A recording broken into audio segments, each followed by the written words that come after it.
हे what's up guys, welcome back once again. कुछ दोस्त Malaysia के एक द्वीप पर घूमने के लिए जाते हैं। इन सभी लोगों ने याच को हायर किया है जिसमें तेज म्यूजिक बजाते हुए आराम से चिल करते हैं। सारा जो इन्हीं के साथ है उसे हमेशा से शांति पसंद है और इसीलिए वो पानी में थोड़ी डाइविंग करने के लिए चली जाती है। बाद में जब उसने देखा कि उसके दोस्त तो उसे बिना लिए जा रहे हैं तो उसके अंदर की घबराहट बढ़ गई। बीच समुद्र में अब उसके पास सिर्फ एक ही चारा है, वो है चिल्लाना। पूरी जान के साथ वो चिल्लाना शुरू करती है ताकि उसके साथी किसी तरह करके उसकी आवाज को सुन ले। लेकिन उसके दोस्त तो मासूम शर्मा के गाने बजा कर रखे थे, जिसके अलावा और उन्हें कुछ भी सुनाई नहीं दे रहा था। सारा दोबारा चिल्लाती है, लेकिन जब उसने देखा कि अब कोई चारा नहीं है तो वो खुद ही धीरे धीरे करके आगे बढ़ने लगी, क्योंकि अब वो दूर जा चुके थे। पर वो ये भूल गई थी कि समुद्र में सिर्फ वो नहीं बल्कि और भी अनेक किस्म की चीजें मौजूद है। जब वो स्विम करके आगे बढ़ रही थी उसी समय उसने नोटिस किया उसके आसपास हजारों जेलीफिश आ जाती हैं जो उसे खाने की तरह देख रही थी। सारा के रोंगटे खड़े हो जाते हैं। आखिर कितनी दूर वो स्विम करके जाएगी? थोड़ी दूर तो उसने कोशिश की,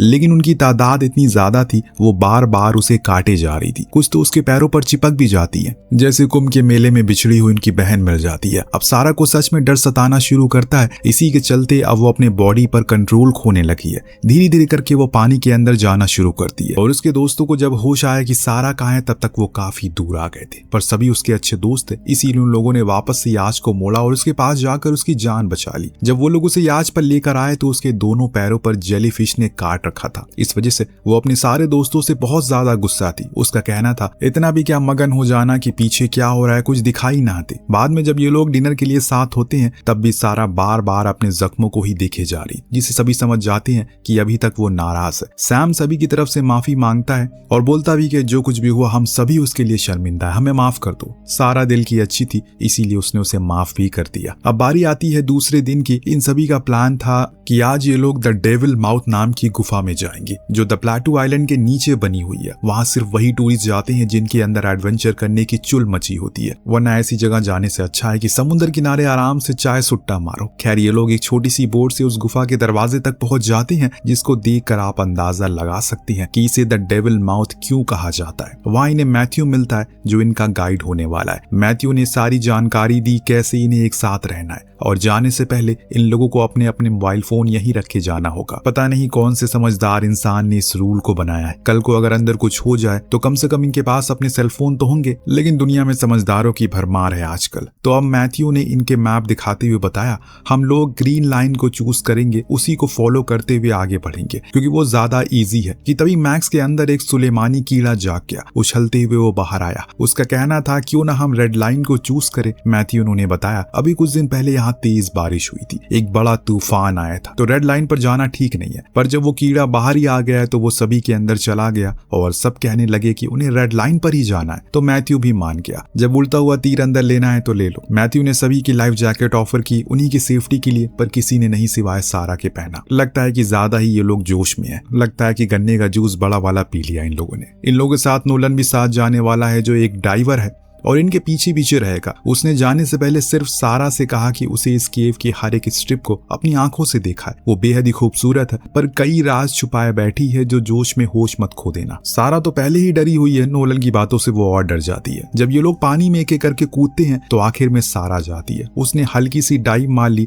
और जब वो पानी के नीचे गई तो अचानक वहां से कोई चीज उसे दिखाई देती है। उसकी चीख निकल गई। अब ऊपर सभी डर जाते हैं कि आखिर उसे अंदर क्या दिख गया। सारा ने एल को देखा था, लेकिन मैथ्यू का मानना है कि यहाँ एल आ ही नहीं सकती, वो सिर्फ समुद्र में होती है। बेसिकली एल एक मछली होती है। जब ये लोग उस केव के अंदर पहुंचे तो वहां का नजारा देखकर ये सभी मंत्रमुग्ध हो जाते हैं। वहां ढेरों पत्थर थे छोटे छोटे जो ऊपर से आकर लटके थे, जैसे किसी ने ऊपर से रस्सियों से उन्हें बांध कर रखा हो। इस चीज को देखने के चक्कर में एड्रिन का पैर एक पत्थर से टकरा गया और खून आने लगा। सारा फौरन उसके घाव को देखती है और उस पर टेप लगा देती है। मैथ्यू ने जब देखा कि अब खून आ रहा है तो उसने वापस चलने को कहा, क्योंकि जब भी किसी को इस टूर पर चोट लगती है उन्हें वापस चलना होता है, ये रूल है। इस दौरान नीचे नोलन डाइव कर रहा था इनकी सुरक्षा के लिए। मैक्स का कहना था कि वो इतनी देर अंदर गया है, अब उसे एक लास्ट केव बची है तो वो उसे देकर ही जाएंगे। मैथ्यू फिर उससे कहता है कि हमें वापस चलना होगा, पर बाकी के लोग उसकी बात नहीं सुनते और आगे चलने को बोलते रहते हैं, तो उसे भी जाना पड़ता है। आगे जाते हुए इन लोगों को वहां ढेर सारी मरी हुई मछलियां देखने को मिलती है। उसने बताया कि कुछ दिन पहले जो तूफान आया था उसके कारण समुद्र में ये सारी मछलियां अंदर आ गई और यहाँ फ्रेश वाटर होने के कारण सरवाइव नहीं कर पाई। बात कुछ हजम नहीं हुई। आपको भी ये रीजन सही लगता है? इस दौरान हमने नोलन को देखा जिसे किसी के होने का एहसास हुआ। जब वो पीछे मुड़ा तो वहां कोई नहीं था, लेकिन जब आगे देखा तो वहां एक विशालकाय शार्क उसे दबोच लेती है और जिंदा खा जाती है। वो कुछ नहीं कर पाता। सालों का उसका एक्सपीरियंस नेचर के सामने फीका पड़ गया। इधर ये लोग उस आखिरी गुफा तक पहुंच चुके हैं जहाँ का पानी पूरा ब्लू था और चमक रहा था। हर कोई मदहोश हो चुका है। तभी सारा को नोलन का ख्याल आया। वो पानी के नीचे गई है। अब उसने नीचे देखा तो वहां वो नहीं था, लेकिन हाँ ढेर सारा खून जरूर देखने को मिला, जो देखकर वो डर के मारे ऊपर आ गई। इस बारी सभी ने उसकी बात मान ली, क्योंकि उसी समय नोलन के ग्लास ऊपर आए थे, जिसे जब मैथ्यू ने देखा उसके अंदर शार्क का दांत, जो सभी ने देख लिया। और अब सभी को पता चल चुका है कि यहाँ पर शार्क है, तो इनका सारा जोश पानी में मिल गया। जितने भी लोग वहां मौजूद थे छोटे छोटे पत्थरों पर चढ़ जाते हैं। मैथ्यू उन्हें यहाँ रुकने से मना करता है, बोलता है कि हमें चलना होगा क्योंकि ये जगह अब सेफ नहीं है। पर सारा बोलती है कि उन्हें नोलन को ढूंढना होगा। तब जाकर मैथ्यू उन्हें सच बताता है कि वो मारा जा चुका है और अब वो लोग खतरे में है, इसीलिए उन्हें चलना पड़ेगा। पर एक बारी फिर से मैक्स के अंदर का वही कीड़ा बाहर आया। वो जाने से मना कर देती है। उसका कहना था कि बिना किसी प्लानिंग के वो लोग कैसे यहाँ से जाएंगे। अरे भाई, जैसे आए थे वैसे ही जाएंगे, और कैसे जाएंगे। और इनके साथ इतना एक्सपीरियंस गाइड मैथ्यू भी था, जो बार बार बोलता है कि मेरे पीछे आओ, लेकिन कोई उसकी सुनता ही नहीं। अब वो लोग आपस में लड़ना शुरू करते हैं। मैथ्यू भी ये देख बेचारा परेशान हो गया था कि यार किन गवारों के बीच में मैं फंस गया हूँ, मुझे घर जाना है। वो तो ये कहकर वहां से निकल जाता है कि मेरे पीछे आओ, जिसको बाहर जाना है। अब उसके गए कुछ मिनट बीत जाते हैं, तब जाकर इन सभी को होश आया और ये समय लड़ाई का नहीं है। धीरे धीरे करके ये सभी उसी रास्ते पर जाने लगते हैं। इतने में हमने देखा वही शार्क अब इनके बेहद करीब आ चुकी है, लेकिन अभी भी इन्हें इस बात की कोई भनक नहीं है। माहौल एकदम शांत था, इतना शांत कि अगर ये सांस भी ले रहे हैं तो वो सुनाई दे रहा है। तभी अचानक से मौत का शोर आया, यानी कि वो शार्क आ चुकी है। उसने जेम्स को दबोच लिया। यहाँ हम आपको बता दें कि वुल्फ शार्क की एक खासियत होती है, वो किसी को भी ऐसे नहीं मारती। पहले वो अपने शिकार को बुरी तरह से चोटिल करती है, ताकि बाद में वो जीने की उम्मीद छोड़ दे, और फिर अंत में उसे कच्चा निगलती है। ऐसे ही वो अभी जेम्स के साथ कर रही है। उसे बार बार छोटे छोटे पत्थर से टकरा रही है, जिससे कि उसके शरीर के अंदर से किसी झरने की तरह खून बह रहा है। अपने बॉयफ्रेंड की ऐसी मौत को देखकर एड्रिंग ने उसका हाथ पकड़ लिया ताकि वो उसे छुड़ा सके, लेकिन शार्क ने दोनों का सैयारा बना दिया। लगता है कि इस शार्क को प्रेमी जोड़ों से सख्त नफरत है। वो दोनों को अपने साथ ले गई। फिर थोड़ी देर के लिए फिर वही सन्नाटा छा गया, लेकिन अगले ही पल एड्रिंग ऊपर आई और वो कांप रही थी। अपनी आंखों के सामने उसने अपने बॉयफ्रेंड की मौत को देखा था, उसे महसूस किया था, जिससे अब उसके मुंह से आवाज तक नहीं निकल रही थी। वो लोग फौरन ऊपर उसे खींचते हैं, क्योंकि अभी भी वो शार्क इनके पास ही चक्कर लगाए जा रही थी। इस दौरान हमने देखा कि सारे के पास इस गुफा का मैप मौजूद है, जो उसने आखिरी समय पर मैथ्यू से लिया था, जो वो सभी को दिखाते हुए बताती है हमें इस मैप की मदद से यहाँ निकलना होगा। पर मैक्स का वही कीड़ा फिर जाग गया। उसका कहना था उन्हें अब इस पत्थर से नीचे उतरना ही नहीं चाहिए, क्योंकि पानी में तो मौत है। वो सभी यही इंतजार कर रहे हैं। अब तक मैथ्यू बाहर जा चुका होगा और बाहर जाकर वो किसी को मदद के लिए जरूर लाएगा। तो अब सारा मैप को फोल्ड करके वापस रख लेती है। सब इंतजार में बैठ गए। इस बीच हमने मैथ्यू को देखा, जो दूसरे रास्ते पर पहुंच गया, जहां से बाहर निकलने का तरीका उसे भी नहीं पता, पर वो फिर भी कोशिश करता रहता है। जब वो पानी के नीचे होता है तो अचानक से उसके सामने वही शार्क गुजरी। वो जल्दी से पानी के ऊपर आ गया, उसे दो पत्थर के बीच चढ़ने की कोशिश में लग गया, पर इतने में वो शार्क और करीब आई, जिससे वो डर के मारे अपने हाथों पर कंट्रोल खो देता है और पानी में गिर जाता है। फिर क्या था, उसके हाथ ऊपर रह जाते हैं और बाकी का शरीर वो शार्क के पेट में था। ये मौत इतनी दर्दनाक थी कि उसकी चीखें यहाँ इन लोगों के कानों तक पहुंच गई, जिसे सुनने के बाद बैग में रखा सारा का वो मैप उसने वापस निकाला। अब तो मैक्स ने भी कुछ नहीं बोला, क्योंकि उसे पता था जिसकी उम्मीद पर वो यहाँ बैठे थे वो कब का जा चुका है। अब उसका हिसाब किताब होगा ऊपर। उसी पत्थर पर बैठे सभी आपस में बात करने लगते हैं, अभी ने आगे क्या करना है। तो मैक्स बोलती है लाओ वो मैप मुझे दे दो, मैं बाहर जाती हूँ और किसी से मदद लेकर आती हूँ। सारा उसे अकेले नहीं जाने देती। उसने स्टीफन से बोला कि तुम उसके साथ जाओ, पर वो घायल एड्रिंग को ऐसे अकेले छोड़कर नहीं जा सकता, इसीलिए वो मना कर देता है। तब मैक्स ने जिद ठान ली कि वो खुद ही अकेले जाएगी, और इतना कहते ही वो उसके हाथों से मैप छीनने लगती है। लेकिन एड्रिंग मैक्स को अकेले जाने नहीं देगी, क्योंकि उसे डर है कि अगर वो पानी में जाएगी तो वो शार्क उसे खा जाएगी। वो उसके हाथों से मैप छीनने की कोशिश करने लगी और इसी अफरा तफरी में उसके हाथ पत्थर से हट गया। वो जा गिरी पानी में, जहां पहले से मौत ने गोता लगाया था। जैसे ही वो पानी में गिरी, उसके बाकी दोस्तों की सांसें एकदम तेज हो गई।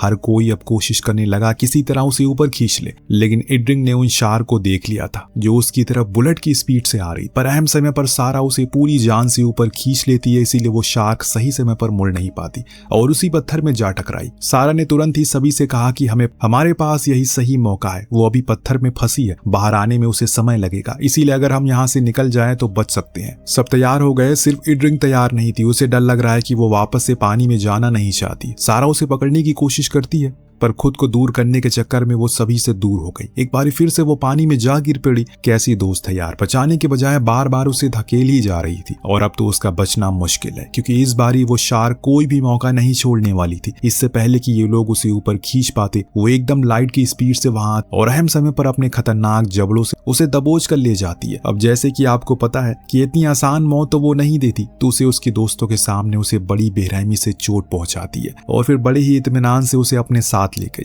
ये तीनों बस देखते रह गए और कुछ नहीं कर पाए। अब जोश के चक्कर में मैक्स ने रेड लाइन तो चूज कर ली, पर अब उसका खामियाजा सबसे ज्यादा वही भुगत रही है। पल भर में उसके आधे दोस्त उसकी आंखों के सामने गायब हो गए। अभी तक जितनी भी गलतियां हुई है सबकी जिम्मेदार मैक्स थी। अब एक बार फिर से वो अपनी जिद पर अड़ी है। उसे उसी रास्ते पर जाना है जो उसे सही लग रहा है। हालांकि सारा और स्टीफन को वो रास्ता बिल्कुल ठीक नहीं लग रहा है, पर फिर भी उसके साथ जाने को वो मान जाते हैं क्योंकि वो अकेले नहीं जा रही थी। कीड़ा जो है उसके अंदर, दोनों उसके पीछे पीछे जाना शुरू करते हैं। ये रास्ता काफी सक्रिय और खतरनाक लग रहा है और रास्तों के मुकाबले यहाँ पर ज्यादा पत्थर है जो इनके लिए दिक्कत बन सकते हैं। खैर अब जो होगा वो देखा जाएगा। तो अब इन तीनों को आगे जाने के बाद एक छोटी सी टनल दिखाई पड़ी जो पानी के ऊपर थी, तो इन्होंने फैसला किया कि वो उसी के रास्ते आगे बढ़ेंगे। पर दिक्कत ये थी कि वो बहुत ही छोटी थी और ऐसे चल पाना उसे नामुमकिन था, इसीलिए इन लोगों को रेंग कर जाना पड़ता है। जब सारा आगे होती है रोशनी दिखाई देती है जो देखकर इनके अंदर एक उम्मीद जागी, जरूर वो आखिरी सिराने पर होंगे। पर उससे पहले वो वहां तक पहुंचे एक और दिक्कत आ गई और इस बारी भी मैक्स ही थी। लगता है कि मैक्स के ऊपर किसी बंगाली लड़की ने जादू टोना कर दिया है। हर बारी कुछ भी होता है उसका नाम आता है। वो जिस जगह पर थी वहां पर पत्थर टूट गया और वही सीधा नीचे लटक गई। यहाँ तक तो ठीक था कि तभी वहां पर वही शार्क मंडराने लगी जो एकदम मैक्स के पैरों के नीचे खड़ी थी और जब वो उसको देख रही थी तब वो अपने पुराने कर्मों की माफी मांग रही ऊपर वाले से। लेकिन अब क्या फायदा। अब सारा दोनों हाथों से उसे ऊपर खींचने की जी जान कोशिश करती है, लेकिन उसके लिए काम मुश्किल था। वो कुछ इस तरह से लटकी पड़ी थी कि दोनों मिलकर भी उसे ऊपर नहीं खींच पा रहे थे। अंत में जब सारी कोशिश नाकाम हो गई तो उसे वही किया जो उसे उस समय ठीक लगा। वो मैक्स के हाथ को छोड़ देती है। मैक्स इस चीज को देखकर रोने लगी, पर दोस्तों बाद में वो दोनों भी कूद गए पानी में। दोस्ती पक्की है ना इन लोगों की। तीनों अब दूसरे रास्ते से आगे बढ़ते हैं। इस दौरान इनके ऊपर कई बार उस शार्क ने हमला किया, लेकिन हर बारी वो इनके पत्थरों के बीच में फंस जाती है। लेकिन एक बारी जब पत्थर इनके बीच की बाधा बना तो उसमें शार्क नहीं बल्कि स्टीफन फंस गया। जी हाँ, जब ये लोग एक सुराग के अंदर की ओर जा रहे थे उसी समय एक विशाल पत्थर स्टीफन के ऊपर आ गिर पड़ा। दोनों मिलकर उसे खींचने की बहुत कोशिश करते हैं, लेकिन कुछ ही देर के अंदर स्टीफन को पता चल गया कि यही उसका अंत है। अब कुछ नहीं होने वाला। मैक्स अपने भाई के लिए रोने लगती है, लेकिन स्टीफन उसे समझाता है कि उसका बचना बहुत जरूरी है ताकि वो बाहर जाए, दुनिया को बता सके उसने क्या खोया है। हर खूबसूरत चीज सिर्फ दूर से देखने में अच्छी लगती है। दोनों उसे वहीं छोड़ देते हैं। मैक्स भी अपनी आंखें बंद कर लेता है। वो उन्हें जाते हुए नहीं देखता। ऊपर आने पर मैक्स बहुत रोती है। वो अपने भाई से बहुत प्यार करती थी, पर सारा उसे समझाती है कि उसकी कुर्बानी को वो बर्बाद नहीं होने देगी। हमें किसी भी हाल में यहाँ से जिंदा वापस जाना है, वरना हमारे दोस्त की जान बर्बाद हो जाएगी। दोनों फिर से नीचे जाते हैं। इस बार इन्होंने कुछ देर के लिए अपनी लाइट को ऑफ कर दिया। सारा ने मैक्स को शांत रहने को कहा ताकि वो उन्हें सुन ना सके, लेकिन अचानक पानी के ऊपर मैथ्यू की लाश आ गई जिससे कि मैक्स चीख पड़ी। उसी समय वो शार्क वहां पहुंची और फिर क्या था, उसने एक लंबी छलांग मारी, लेकिन सही समय पर सारा और मैक्स ऊपर एक पत्थर पर आकर खड़े हो गए। वो पत्थर ज्यादा ऊंचाई पर तो नहीं था, लेकिन हाँ इतना जरूर ऊंचा था कि कुछ इंचेस से बार बार बच रहे थे कि लाश को शार्क के सामने फेंक दिया, जिससे उसे तुरंत लेकर वो पानी में चली गई। और तब ये दोनों वापस से जल्दी से नीचे पहुंच गए क्योंकि यही सही समय है। लेकिन जब कुछ देर बाद ऊपर आए तो सारा समझ गई कि वो जिस रास्ते पर अभी चल रहे हैं वो गलत है। बार बार वो घुमाकर उसी रास्ते पर आ रहे हैं। ये रास्ता भी मैक्स का दिया हुआ था। अब उसने अपना दिमाग इस्तेमाल किया, याद किया कि उस मैप में क्या लिखा था। वो समझ जाती है कि जिस जगह पर वो अभी खड़ी है उसके सामने ही वो डेविल माउथ है जहाँ पर ढेरों मछलियां पड़ी है। उसके दूसरी पार एंट्रेंस है, तो इनके बीच में सिर्फ एक डेविल माउथ वाला एरिया है है जिसे अगर ये पार कर लेंगे तो इनके लिए काफी आसानी होगी। पर ये सिर्फ सुनने में आसान है क्योंकि उसी डेविल माउथ पर डेविल इनका इंतजार कर रहा है। वो आराम से कूद कूद कर उन मरी हुई मछलियों को खा रहा है और इंतजार कर रहा है इनका। सारा ने उसे समझाया कि हम सीधा एंट्रेंस तक डाइव करके नहीं जा सकते, हमें पहले उस छोटे पत्थर पर जाना पड़ेगा, उसके बाद ही आगे का रास्ता हम देख पाएंगे। अब ये धीरे धीरे शांति बनाकर आगे की ओर बढ़ते हैं। बीच में मैक्स फिर अपनी बैल बुद्धि खोपड़ी लगा लेती है। सारा उसे आगे जाने से मना करती है पर वो उसकी बात को अनसुना करके आगे निकल गई। शार्क ने ये सुन लिया और लग गई उसके पीछे। जब तक उसे होश आया कि उसने ये गलत कदम चुना है तब तक बहुत देर हो चुकी थी। वो फिर से उसके करीब आती है। मैक्स ने थोड़ी हिम्मत दिखाई, एक पत्थर पर चढ़ गई, लेकिन वो पत्थर बहुत ही कमजोर था, जो बात वो शार्क जानती थी। इसीलिए वो बार बार उसे पूरी स्पीड से आकर टक्कर मारने लगती है, जिससे वो टूटना शुरू हो जाता है। जब सारा ने देखा कि अब कोई ऑप्शन नहीं बचा है तो उसने अपने पास सारी फ्लेयर को जला दिया, जिससे वो उसकी तरफ अट्रैक्ट हो गई। तब उसके मुंह में वही फ्लेयर फेंक दिया, जिससे उसका मुंह हल्का सा जल जाता है और वो वापस से पानी में चली जाती है। लेकिन मैक्स इस चीज को देखकर बेहोश हो गई थी। भाई साहब, ये लड़की अपने सभी दोस्तों को मरवा कर ही मानेगी। सारा ने उसे वही मरने के लिए नहीं छोड़ा, बल्कि उसे लेकर वहां से एक ऐसी जगह तक आई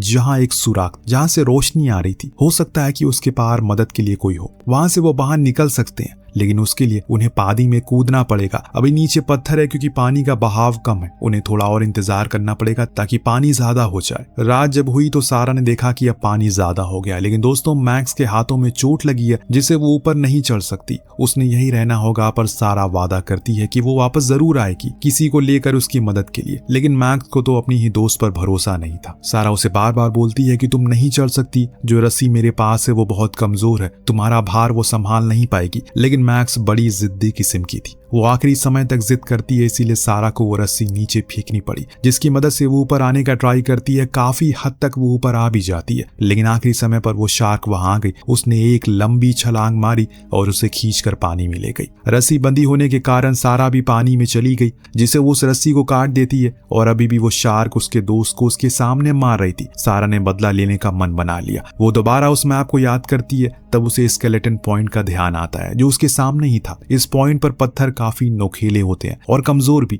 तो उसने वही एक पत्थर पर अपना चाकू लगाया और रस्सी से लटक गई। बार बार वो पानी में हलचल करने लगी, जिससे वो शार्क उसके पास आती है, लेकिन आखिरी समय पर वो अपना पैर ऊपर कर लेती है, जिससे कि उसका मुंह सीधा पत्थर से टकरा जाता है। दूसरी बारी भी उसने ऐसा ही किया, जिससे कि शार्क को आ गया बहुत ज्यादा गुस्सा। वो इस बार ये पूरी स्पीड के साथ आता है। वो जान चुकी थी कि अब वो सिर से वार नहीं करेगी, इसलिए उसने इस बारी छलांग लगाई, लेकिन सारा ने आखिरी मोड़ पर अपना हाथ छोड़ दिया। इससे वो पानी में गिर पड़ी और वो शार्क सीधा जा घुसी उन्हीं स्केलेटन पॉइंट के पत्थरों में और वो उसके आर पार हो गई। बड़ी ही शानदार तरीके से सारा ने उसे आखिरकार खत्म कर ही डाला। जो लड़की शुरुआत में जेलीफिश के काटने से इतना ज्यादा डर गई थी, आज उसी लड़की ने शार्क को मार डाला। अब वो उस पॉइंट पर चलती है जहां से हम देख पाते हैं कि वहां कुछ बोट खड़ी है, यानी कि वहां लोग हैं जो उसकी मदद कर देंगे, उसकी जान बच जाएगी। यानी कि कहानी यही समाप्त हो जाती है। अगर मैक्स उसकी बात मान लेती तो शायद आज उसकी जान बच जाती। जो उसके नसीब में था वो उसे मिल गया। आपको कहानी कैसी लगी हमें कॉमेंट करके जरूर बताएगा। मिलते हैं अगली वीडियो में। Thank you so much watching. Peace out.